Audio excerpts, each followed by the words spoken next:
May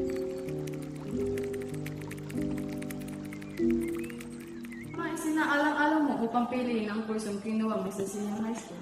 Ang sinaalang-alang ko is kung saan ako magaling, ano yung gusto ko, and ano yung sa tingin ko may enjoy ko in the near future, kung ano yung gusto ko i-pursue.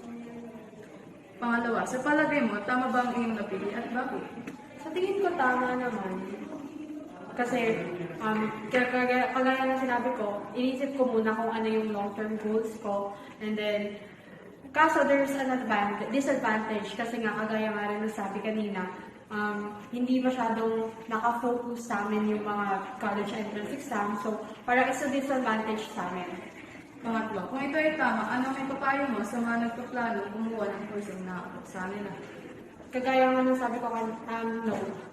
Alamin mo yung kung saan ka magaling, saan mo na-enjoy, saan mo nakikita yung sarili mo after ilang years, and then parang dun mo i-base kung ano yung gusto mong i-pursue.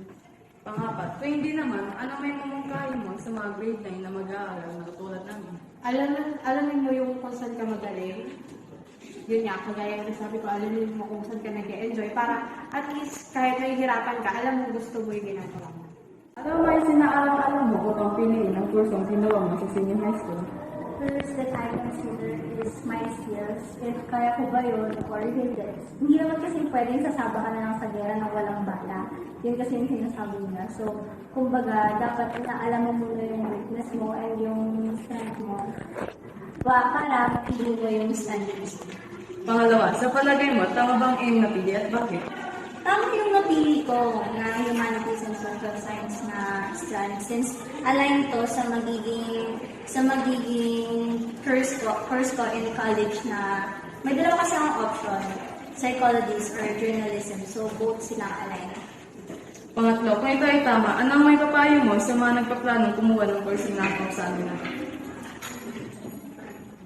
Repeat po yung question. Kung ito ay tama, ano ang maipapayo mo sa mga nagpaplanong kumuha ng kursong nakakot sa nila?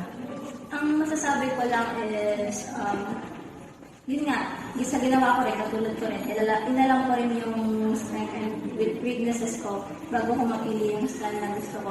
Hindi rin pwede yung pipili ka na lang for pressure kasi nga nandito yung mga kaibigan mo since ayaw mo nang hiwalay sa kanila and also yung sinasabi ng siguro mapipressure din po dahil sa sinasabi ng parents nila. So, dapat kung ano yung gusto mong strand, doon ka talaga. So, huwag kang makinig sa sinasabi ng iba para hindi ka mahirapan sa huli. Pangapat, kung hindi naman, ano ang mamungkahin mo sa mga grade 9 na mag-aaral na katulad namin?